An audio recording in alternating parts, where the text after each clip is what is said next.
Bonjour à toutes et à tous.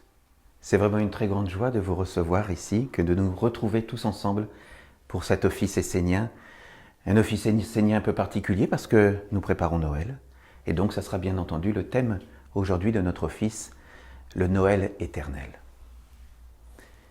Pour commencer, je vais vous inviter à vous détendre, à vous poser sur votre chaise et à vous relier avec la terre-mère qui nous porte, la terre-mère qui existe de toute éternité. Parce que ce que nous cherchons à faire ici, c'est à toucher l'éternel à l'intérieur de nous, à vivre cette expérience unique de nous relier avec le plus profond et le plus sacré en nous tous. Détendez-vous, posez le poids de votre corps sur votre chaise et laissez tous les soucis, tout ce qui est extérieur, à l'extérieur de ce temple. Et approchez-vous de ce qui est intemporel à l'intérieur de vous. Essayez de vous relier à ce qui existe à l'intérieur de vous de vie en vie, à votre être éternel qui prend différentes enveloppes, qui laisse une enveloppe charnelle pour passer comme un hiver et renaître au printemps, renaître à la vie. Et ce sont justement ces cycles de la nature que nous essayons de connaître, d'appréhender, d'apprivoiser, de vivre à l'intérieur de nous, dans les différentes étapes de notre vie. Et le Noël, comme nous allons le voir, est un moment particulier de notre existence.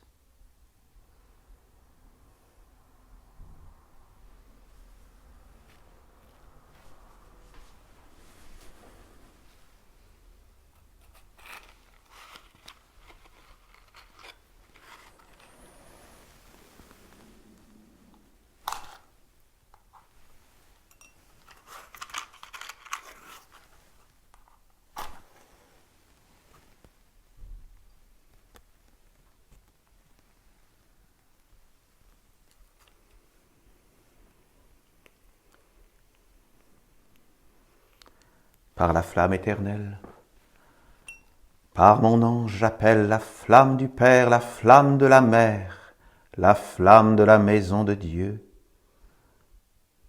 afin que nous soyons tous touchés dans cet espace consacré.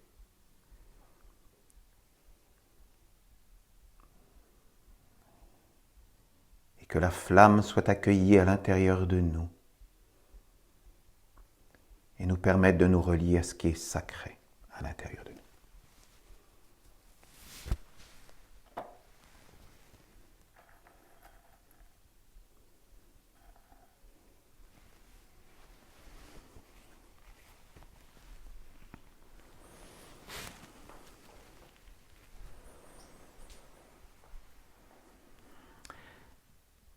Être essénien, c'est quelque chose de particulier.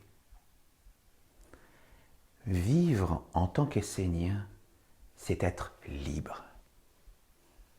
Libre de faire les expériences que nous décidons pour notre incarnation. C'est avoir la liberté d'emprunter un chemin que nous trouvons juste pour nous et qui doit nous permettre d'aller au plus beau, au plus noble et au plus grand à l'intérieur de nous. C'est un chemin qui est dépourvu de tout dogme, de toute croyance. C'est un chemin de liberté, où nous devons pouvoir expérimenter par nous-mêmes les lois de la vie. Lorsque nous sommes des expérimentateurs, nous avons le droit de tout tester, de tout expérimenter, pour avoir la connaissance à l'intérieur de nous. Personne n'a le droit de nous dire ce que nous devons faire ou ne devons pas faire. c'est nous-mêmes qui devons le choisir pour nous. Alors bien sûr, nous savons qu'il y a des pièges sur le chemin. C'est à nous aussi de montrer notre intelligence et notre discernement pour ne pas tomber dans tous les pièges que le monde des hommes dresse devant nous. Mais nous avons le droit de tout expérimenter. Il n'y a pas de mal, il n'y a pas de bien. Il y a ce que nous voulons faire pour nous et en expérimentant, nous nous rendons compte de ce qui permet de faire grandir la vie ou ce qui peut permettre d'entraver la vie ou devoir chercher à l'éteindre. Et c'est nous-mêmes qui devons l'expérimenter. Il y a des forces en nous qui nous permettent de faire grandir la vie et de nous ennoblir. Bien sûr, c'est à nous d'avoir ce discernement-là et de nous dire, ben voilà, je préfère choisir les faits, les actes, les pensées, les paroles qui me permettent de grandir et de trouver une noblesse dans ma vie et de participer à quelque chose de grand.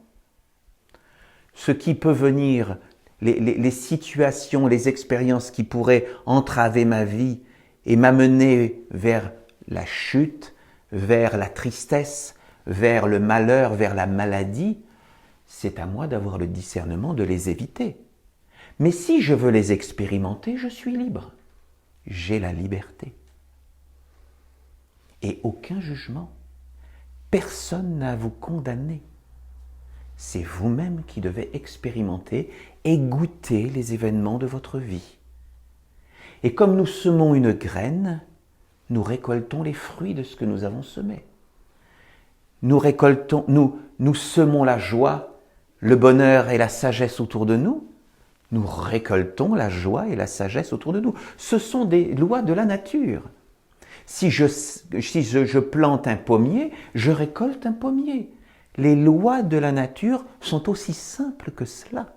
C'est à nous-mêmes de l'expérimenter. Donc, je vous invite à semer de la joie, à semer du bonheur autour de vous, parce que c'est ce que vous récolterez dans votre vie. Et le message de Noël, qui est un message intemporel, qui n'est pas lié à une religion particulière, nous allons le voir, va nous permettre de comprendre toute une sagesse. Mais pour commencer, nous allons nous retrouver dans un chant, parce que Noël est un moment particulier où nous pouvons expérimenter l'amour.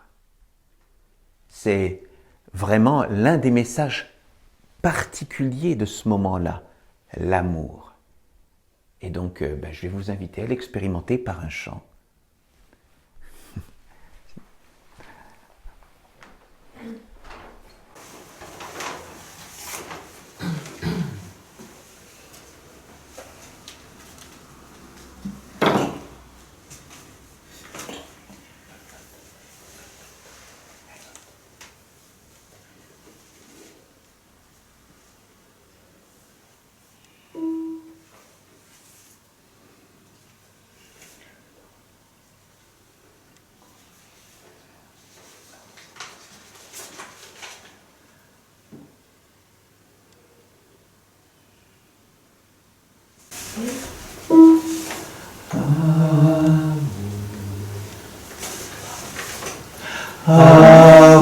Amour, amour,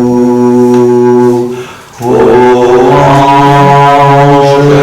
d'amour, amour,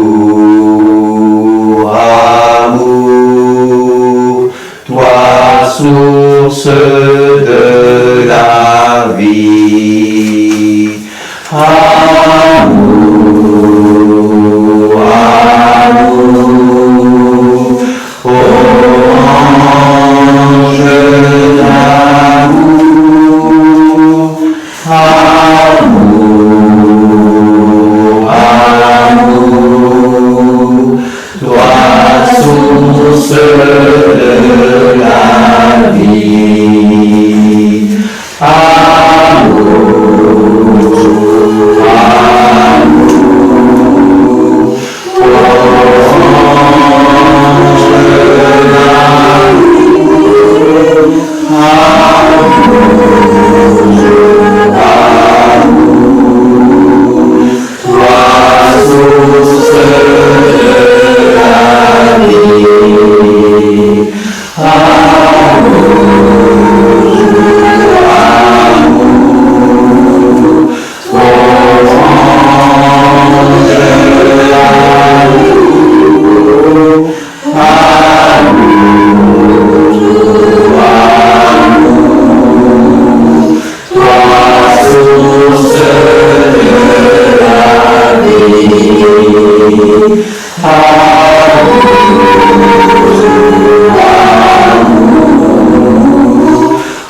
Lorsque nous vivons l'amour, nous pouvons nous relier à un état d'être particulier qui nous amène dans une paix profonde, dans une joie, mais dans une paix. Et cette paix, nous devons la partager, non pas la vivre simplement à l'intérieur de nous, la paix intérieure, mais nous devons pouvoir, par notre état d'existence, par notre paix que nous incarnons à l'intérieur de nous, pouvoir l'irradier autour de nous. Il ne s'agit pas de convertir, jamais nous ne devons convertir qui que ce soit. Nous devons être qui nous sommes.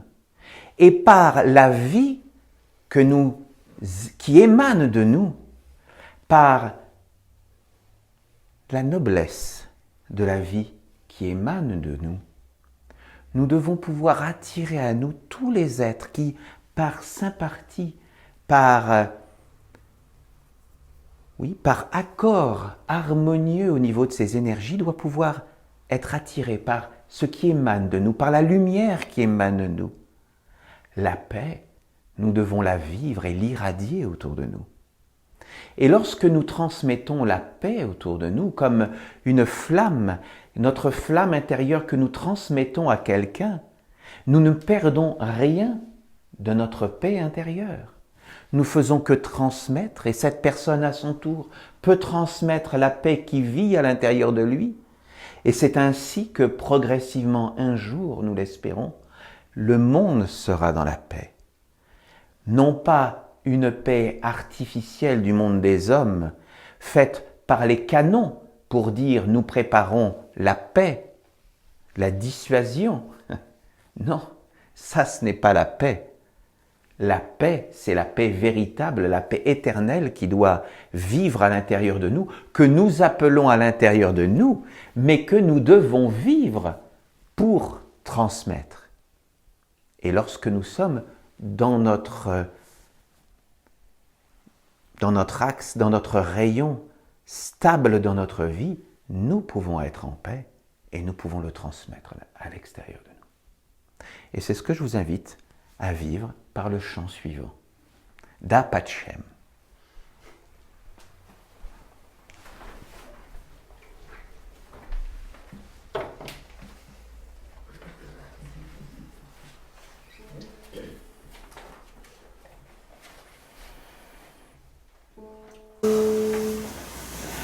Da pacem esenia, da pacem esenia, da pacem esenia, da pacem esenia.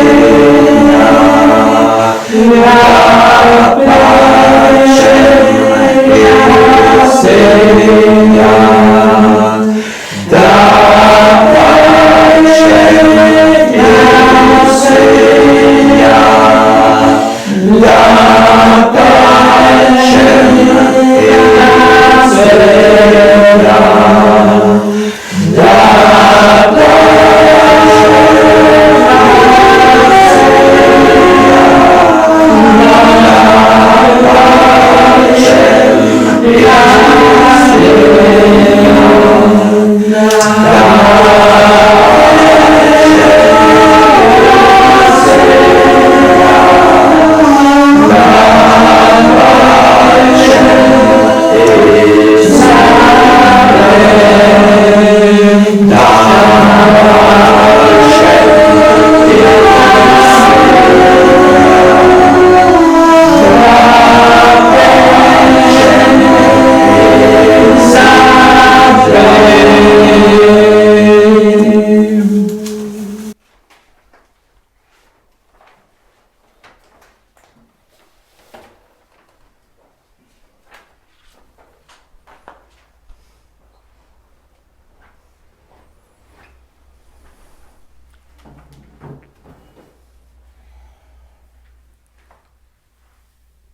Le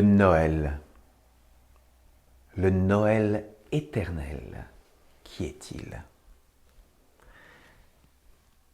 La fête de Noël n'est pas liée directement à la fête religieuse que nous connaissons tous, la fête de la chrétienté.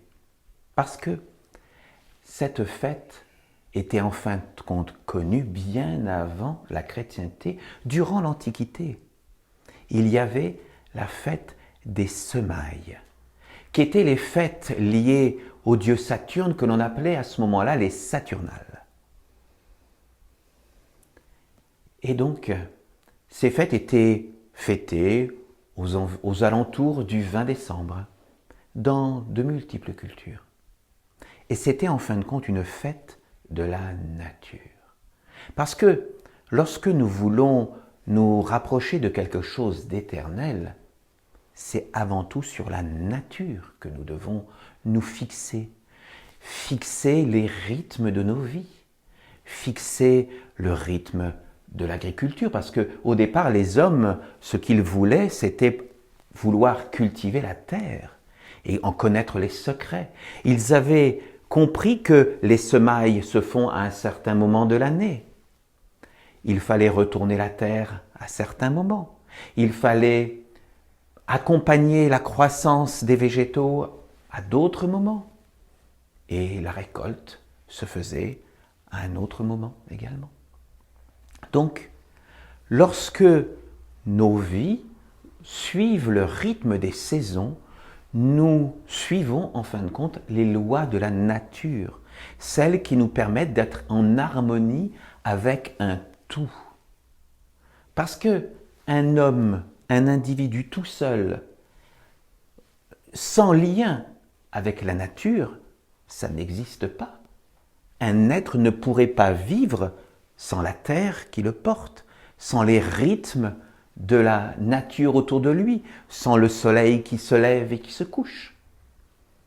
Parce que nous sommes en interaction, visible par la récolte des fruits par exemple, mais nous sommes aussi en interaction avec des mondes invisibles qui, eux, vont pouvoir interagir à l'intérieur de nous. Nous nous sommes tous déjà rendus compte que à l'automne, bien souvent, nous commençons à ressentir une énergie différente de celle de l'été, une envie de rester plus à l'intérieur de nous-mêmes, de moins sortir. Certaines personnes, d'ailleurs, ont du vague à l'âme, éventuellement même des moments de dépression parce que le soleil se fait moins présent. La luminosité du soleil est de plus en plus absente et certaines personnes sensibles se rendent compte que leur énergie est complètement différente de celle de l'été qui est achevée. Donc, en suivant ces rythmes, nous pouvons être certains de suivre quelque chose qui est forcément bénéfique pour nous, puisque ces rythmes, ces lois de la nature, c'est ce qui nous permet notre existence et c'est ce qui nous permet de vivre sur la terre. Lorsque nous vivons la fête de Noël, c'est un moment particulier où la nature va trouver cette énergie particulière de la fécondation et du renouveau. Parce que le solstice d'hiver est ce moment où les jours deviennent de plus en plus courts et la nuit de plus en plus longue. Et le jour du solstice, c'est le moment apparemment où la nuit est la plus longue de l'année et la journée la plus courte. Nous avons l'impression subjective que les ténèbres de la nuit sont vainqueurs sur la lumière du jour. Cette année, le solstice d'hiver sera le 21 décembre, parce que en fonction des années, ça peut être entre le 20, le 21, le 22 décembre. Cette année, c'est le 21 décembre.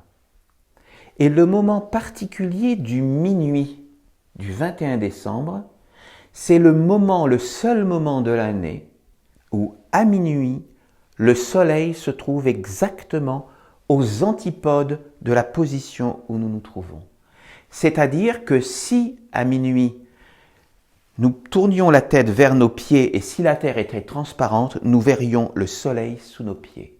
C'est le seul moment de l'année où il passe exactement sous nos pieds à minuit.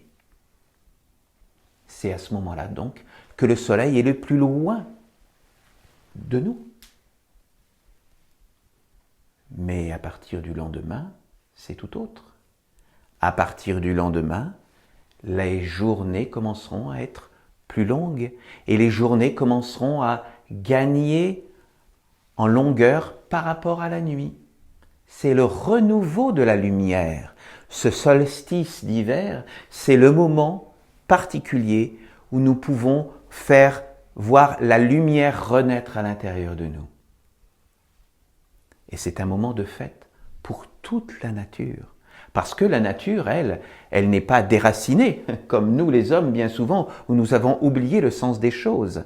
La nature sait que ce moment particulier est le moment où la lumière va renaître et va prendre le pas sur les ténèbres de la nuit.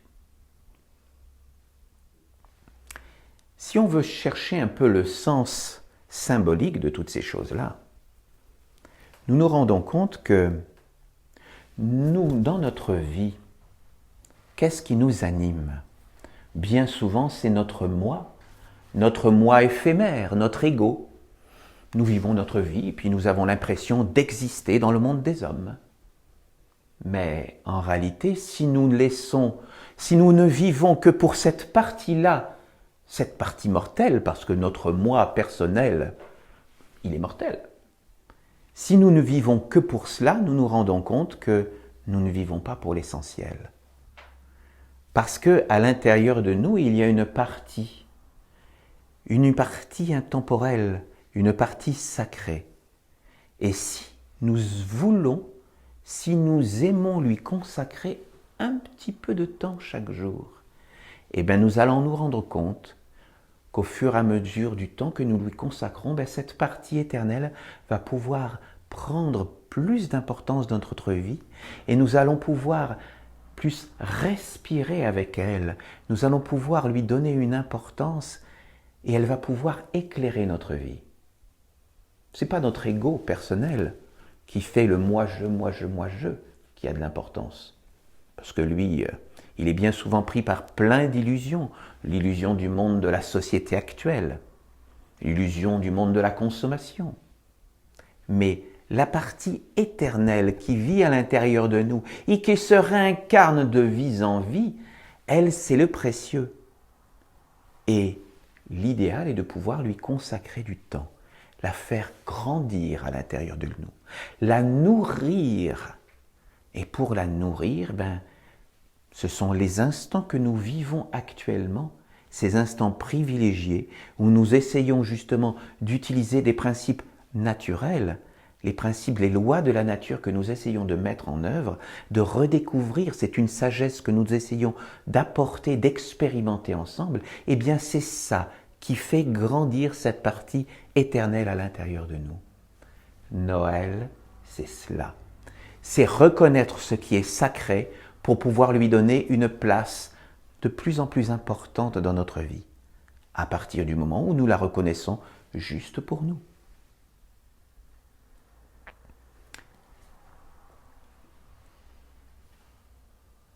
Pour les chrétiens, Noël, c'est la venue de Jésus-Christ sur la terre.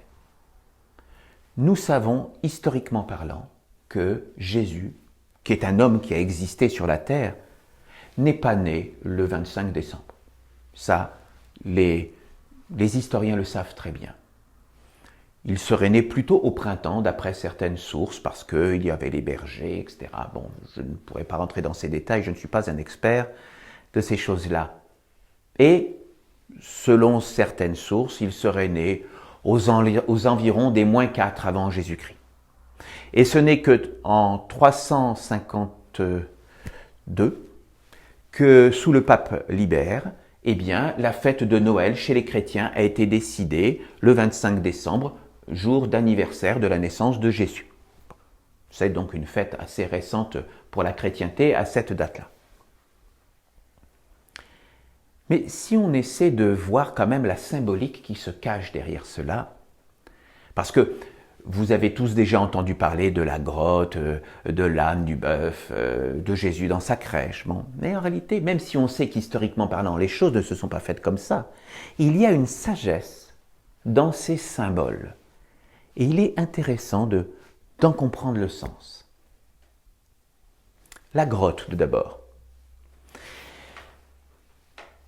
La grotte est un endroit, je vais dire, dénudé de tout, le plus pauvre de tout. Parce que, à la limite, si on devait accueillir la lumière, une lumière fantastique, si nous devions accueillir un envoyé de Dieu, on se dirait qu'à la limite, il faudrait l'accueillir dans un palace, dans un palais. Mais en réalité, l'histoire nous dit que Jésus, l'envoyé du Père, était accueilli dans la grotte. Ça veut dire quelque part que le monde des hommes n'était pas prêt à l'accueillir.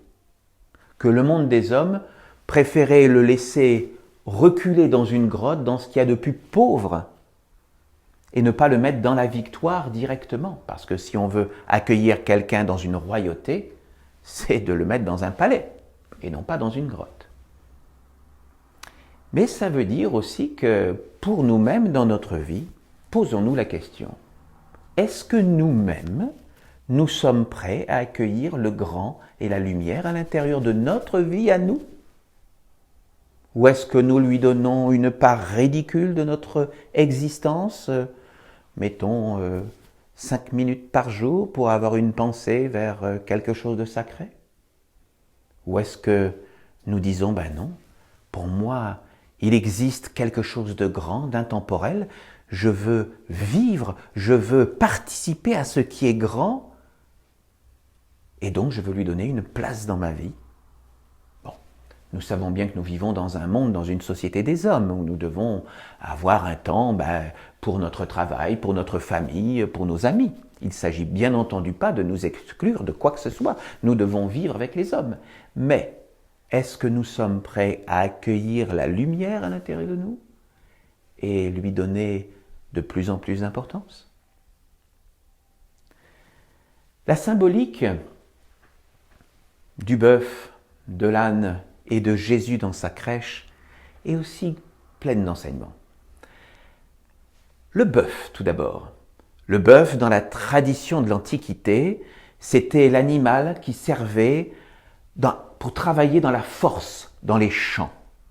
C'était vraiment un animal très important pour les hommes de l'Antiquité.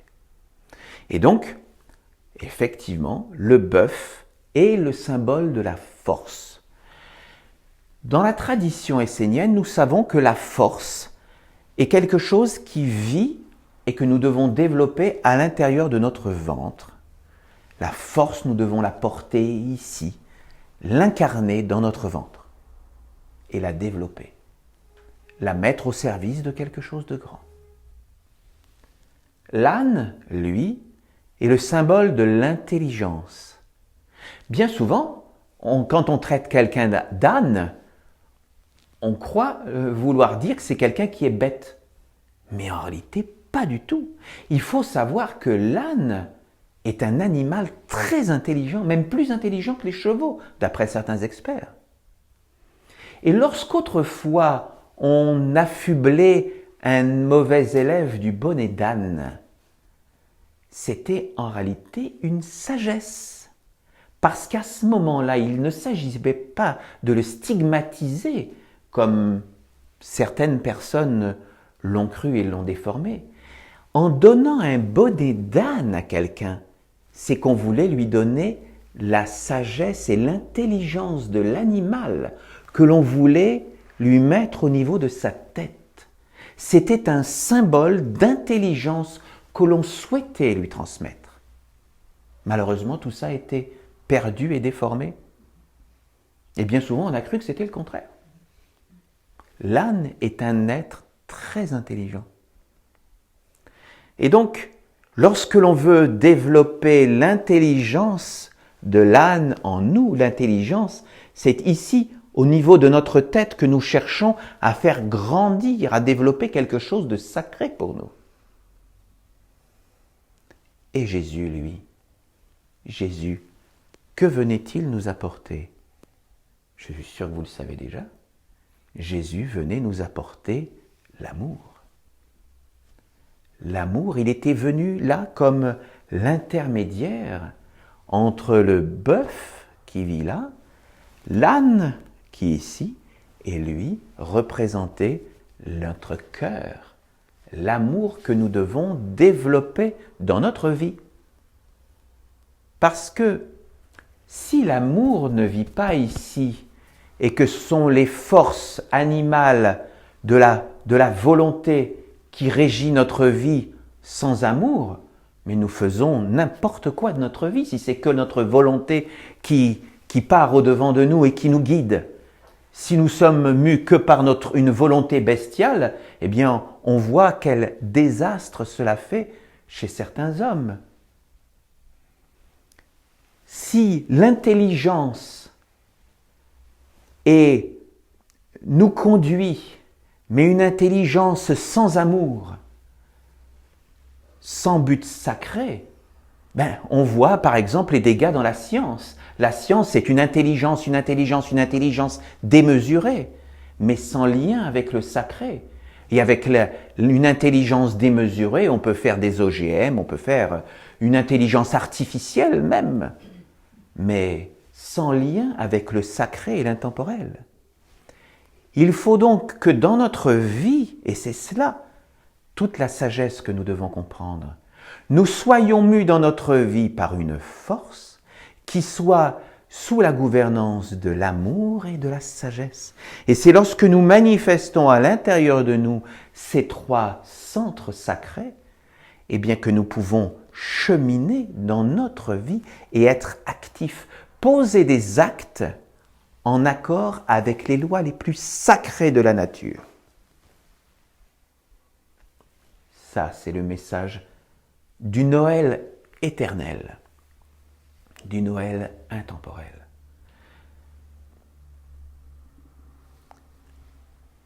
Nous savons aussi que la tradition nous explique que Noël est un moment dans la nature un peu particulier. Alors ce que je vais vous dire, c'est plus lié avec ce qui se passe dans les mondes invisibles. Parce que c'est des choses que vous pourrez éventuellement un jour expérimenter. Parce que il faut savoir qu'il y a des forces particulières qui sont mises en jeu au moment de Noël. Et d'ailleurs, les Esséniens font une cérémonie particulière à Noël qu'on appelle la spirale de Noël, qui est là pour nous enseigner et nous faire goûter toute la sagesse de ce qui se passe dans les mondes subtils à Noël. À Noël, nous savons que les âmes des enfants qui vont s'incarner dans l'année qui suit, les âmes de ces enfants s'approchent de la terre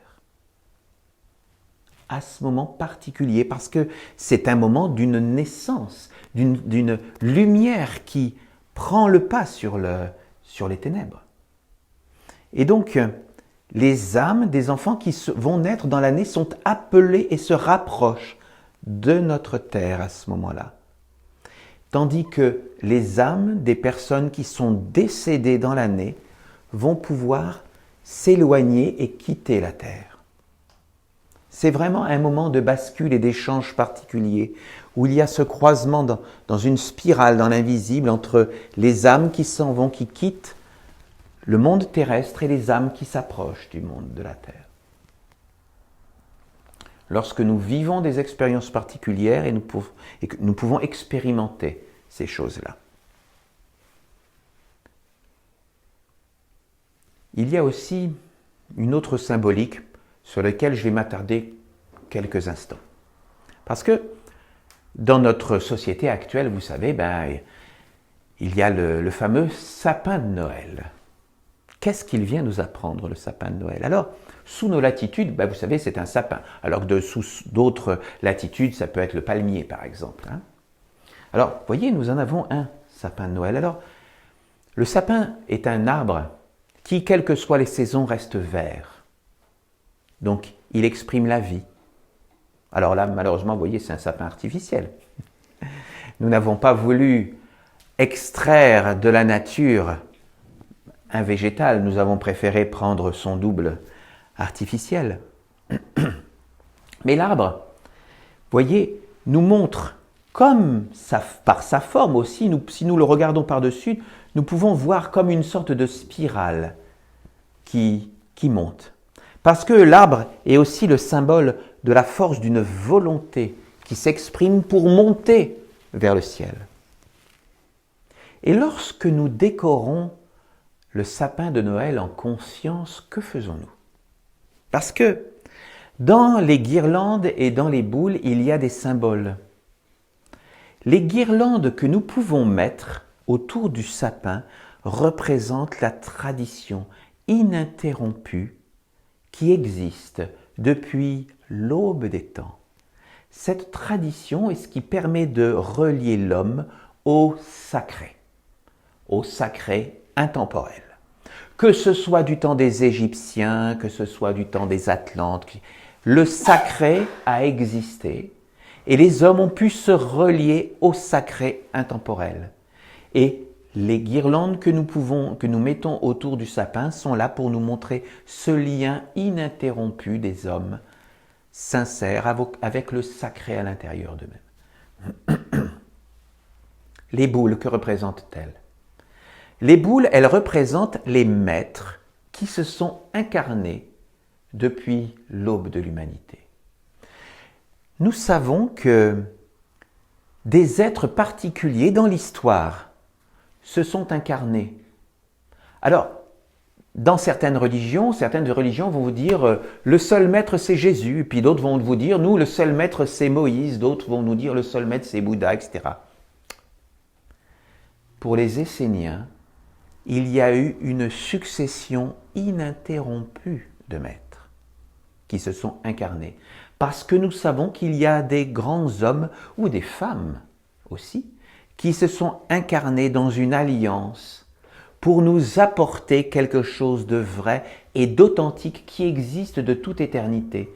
Ils sont venus là pour nous montrer un chemin que nous pouvons choisir de suivre, ou que nous pouvons refuser, parce que nous sommes toujours libres. Mais l'être qui choisit d'emprunter le chemin de la lumière apporté par ces êtres, celui qui décide d'emprunter ce chemin est un être sage qui a envie de cheminer sur un chemin de vérité et d'intemporalité, en lien avec la nature. Ces maîtres, vous les connaissez pour certains, que ce soit Zoroastre, que ce soit Mani, que ce soit Moïse, que ce soit Jésus, que ce soit Mahomet, que ce soit les Bogomiles, les Cathares, Peter Denov, Omram Mikhaïla Ivanov, enfin ils ont été un grand nombre de grands envoyés, Phoi, enfin il y en a eu plein, qui m'échappent d'ailleurs pour certains. Donc, maintenant, je vais vous inviter à partager un moment de vie, c'est-à-dire que à partir du moment où nous reconnaissons qu'il y a une lumière intemporelle qui existe à l'intérieur de nous, parce que nous sommes reliés tous à quelque chose d'intemporel et qui existe de toute éternité, eh bien, il est toujours souhaitable, quand on reconnaît cette parcelle divine, de vouloir lui offrir quelque chose de nous-mêmes. En venant ici, je ne vais pas vous demander d'offrir un cadeau au petit Jésus. Je vous demande d'offrir un cadeau à ce qui est le plus pur à l'intérieur de vous et de vouloir le manifester en déposant votre offrande. Et ensuite, vous voyez ici, vous avez des boules et des guirlandes. Je vais vous inviter à mettre chacun une boule et un guirlande sur ce sapin en conscience pour le dire, voilà, effectivement, je reconnais qu'il y a quelque chose de sacré qui vit en moi et quelque part, j'ai envie d'expérimenter et de goûter un chemin. Et voilà, vous mettez la guirlande et de prendre une boule. Et à ce moment-là, vous pouvez appeler un maître éventuellement que vous connaissez de la tradition intemporelle Comme je vous disais, ça peut être Jésus, ça peut être Moïse, ça peut être Zoroastre, ça peut être Bouddha, qui vous voulez. Quelqu'un qui est dans qui a vécu et qui est venu là dans l'Alliance pour nous transmettre un chemin de vérité, eh bien vous pouvez l'accrocher ici en pensant à un maître. Voilà. Je vous invite à partager ce moment-là et venir les uns après les autres pour décorer ce sapin et lui faire une offrande. Ma chère Colette, tu es là. Toi, source de la vie,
Merci à vous tous.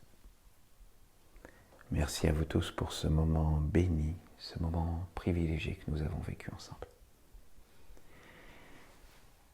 Et maintenant, nous allons vivre un autre moment privilégié. Nous allons accueillir une nouvelle âme parmi nous. Stéphane, qui est là avec nous aujourd'hui, est venu de Versailles jusqu'à nous. Parce qu'il a demandé à recevoir la bénédiction du bon retournement du cœur. Alors pour ceux qui nous rejoignent aujourd'hui pour la première fois, sachez que lorsque l'on veut rentrer dans la tradition essénienne, il y a un petit passage d'entrée, une petite cérémonie particulière. Avant, on peut participer à toutes nos activités esséniennes, parce que chez les Esséniens, c'est libre. Mais lorsque l'on veut rentrer dans l'étude et d'une pratique plus intérieure, plus affirmée, eh bien, à un moment, on peut dire, voilà, je veux être essénien. Et pour être essénien, il faut avoir une bénédiction particulière qu'on appelle le bon retournement du cœur. Le bon retournement du cœur, c'est quoi? C'est dire à un moment de sa vie, voilà, j'ai expérimenté un petit peu les Esséniens, là, moi je trouve que ça me plaît. C'est quelque chose que je trouve juste pour moi. Et à un moment, je veux prendre quelques minutes de ma vie pour affirmer qui je suis et ce que je veux faire. Je veux être essénien et je veux retourner mon cœur vers Dieu. Alors, Dieu, pourquoi ce mot Dieu? Pour les Esséniens, Dieu n'est pas quelque chose d'invisible, d'éthéré, d'imaginaire. Non. Les Esséniens ont l'habitude de vivre avec Dieu. Quelle prétention, vous me direz. Vivre pourquoi? Parce que pour nous, Dieu, comme je vous dis, n'est pas simplement quelque chose d'impalpable, d'invisible. Non. Dieu est quelque chose de concret et qui existe dans notre vie et que nous pouvons expérimenter lorsque nous le voulons. Pourquoi? Comment? Dieu est pour nous à deux polarités. Nous considérons bien sûr que Dieu est quelque chose d'unique, mais qui existe dans deux polarités. Une polarité invisible, Dieu le Père, la force masculine, et une partie visible, Dieu la Mère, la partie féminine.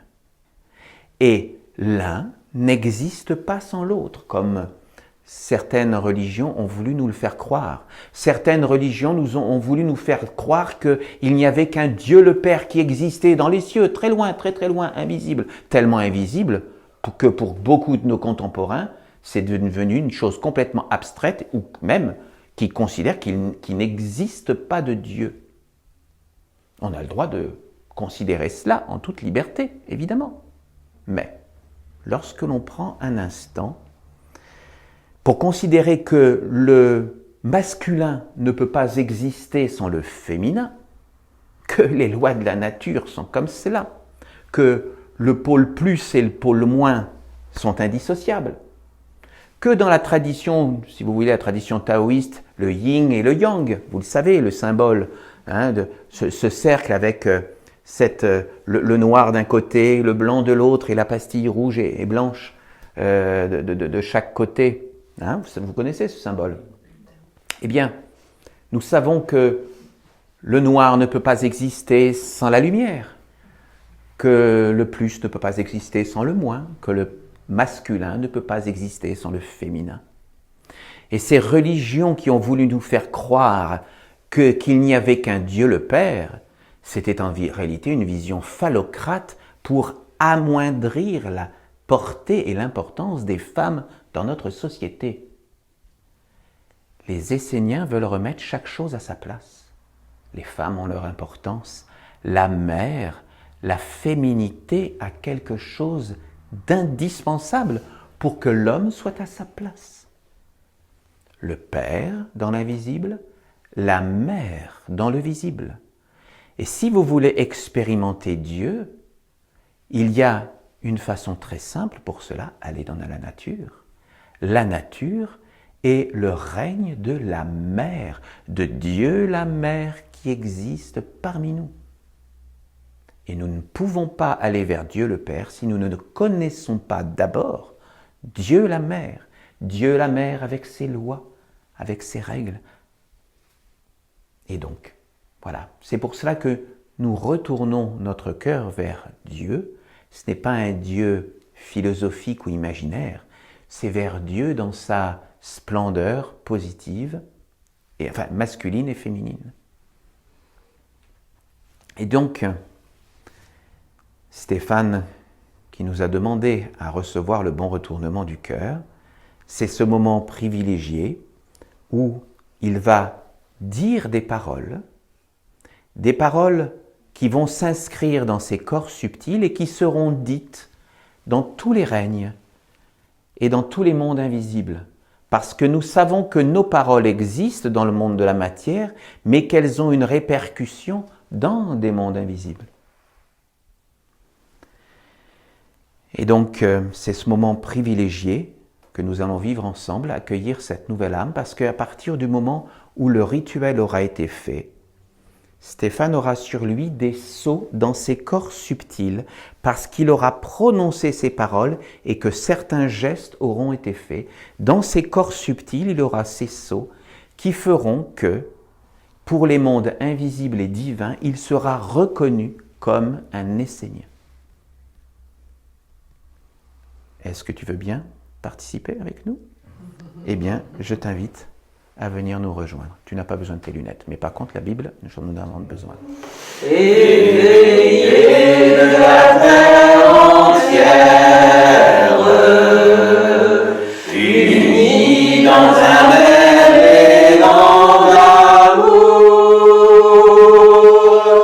embrassant, illuminant notre mère terre, dans un vent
tous. Et bien maintenant, il n'y a pas de raison qu'il n'y ait que Stéphane qui soit béni. Vous pouvez, si vous le voulez aussi, me rejoindre ici pour recevoir simplement une bénédiction, la bénédiction de l'ange de la paix. Je vous invite les uns après les autres à venir me rejoindre si vous le souhaitez.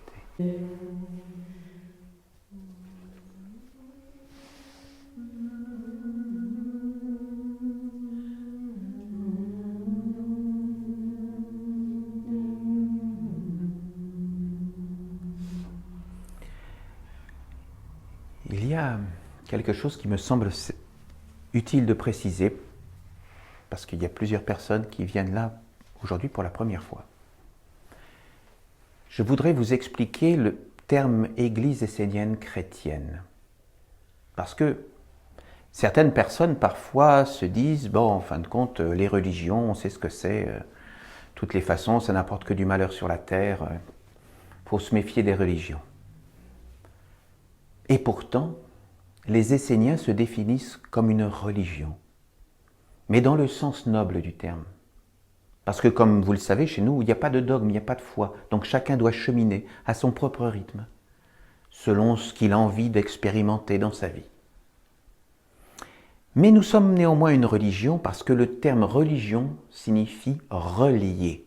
Ça veut dire que lorsque nous participons à quelque chose ensemble, dans une union d'âme, nous sommes reliés les uns avec les autres.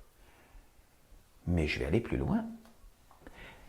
Même si nous ne nous réunissons pas ensemble et que nous vivons chacun de façon isolée dans nos vies, nous appartenons néanmoins quand même à une religion, parce que nous sommes tous reliés les uns avec les autres, non pas là, à ce moment-là sous la tradition essénienne, mais parce que chaque être humain sur la Terre est relié à un autre groupe d'humains.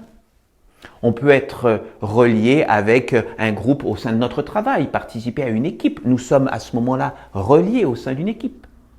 Nous pouvons participer à une association caritative et dans ce cas-là, nous sommes reliés ensemble au sein de cette association caritative. On peut participer à un parti politique et donc à ce moment-là, nous faisons partie d'une union au sein d'un parti politique et à ce moment-là, nous sommes reliés. Alors à cela de dire qu'un parti politique c'est une religion, je me dirais peut-être, on pourrait le dire à la limite parce que religion ça veut dire relier. Mais bon, leur objectif, comme vous le savez, n'est pas de s'inquiéter du sacré et du divin à l'intérieur de nous-mêmes. Mais, quoi que nous en pensions et quoi que nous fassions, que nous le voulions ou non, nous sommes tous reliés à d'autres. Parce que, comme je vous le disais tout à l'heure, un être humain tout seul, ça n'existe pas. Nous sommes tous reliés les uns aux autres. Et donc, lorsque nous faisons la démarche volontaire de venir ici, ça veut dire qu'à un moment, nous extrayons du monde qui nous environne pour venir dans un temple, dans un espace sacré où nous nous relions, nous sommes encore reliés, mais là nous nous demandons et nous voulons être reliés à quelque chose d'autre que ce que nous sommes reliés habituellement. J'aurais pu dire aussi nous sommes reliés au sein de nos familles, et ça c'est effectivement tout à fait respectable. Donc, quoi que nous le voulions, nous participons et nous sommes reliés aux autres. Donc là, en venant ici, nous nous relions au sein de cette religion, la religion essénienne. Mais pourquoi chrétienne? Parce que certaines personnes pourraient dire « Oh là là, les chrétiens, tout ça ». En réalité, la religion chrétienne n'a strictement rien à voir avec Jésus. Ce qui peut sembler étonnant pour certains.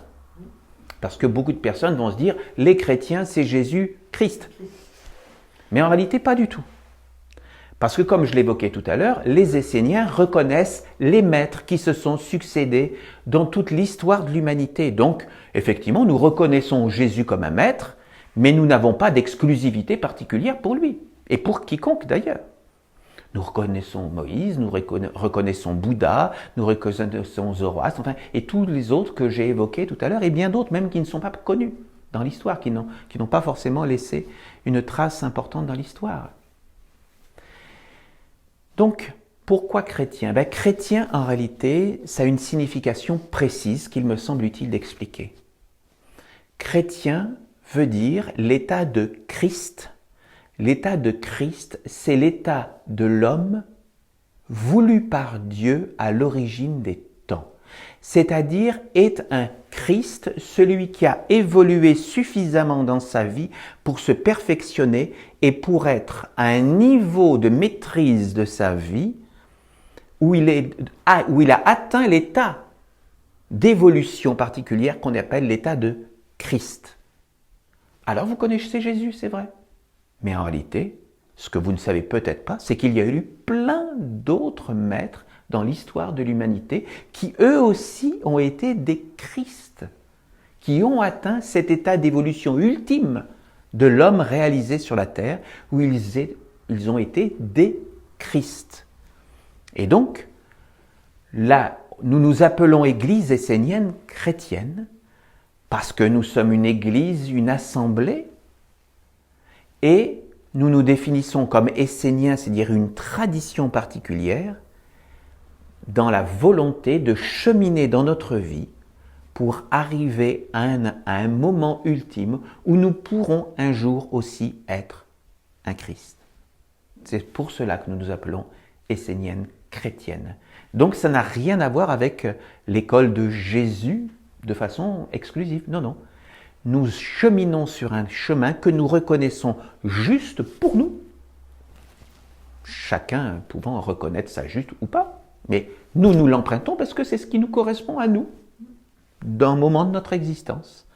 Et nous avons le projet ultime de pouvoir aussi un jour à nouveau être des Christ, comme d'autres l'ont été avant nous. Voilà.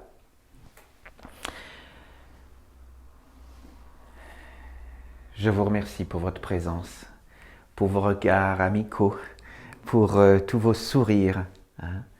Nous avons vécu un petit moment de notre vie que nous avons partagé ensemble.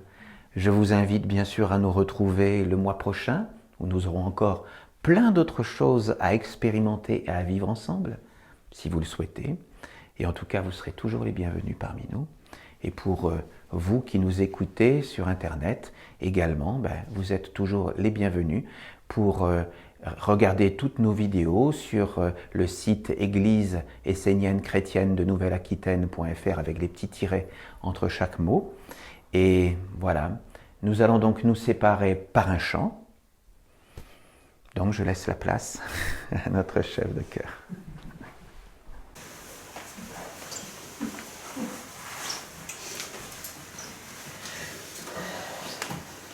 Vous pouvez vous lever si vous vous sentez mieux, c'est mieux pour ouvrir ses poumons.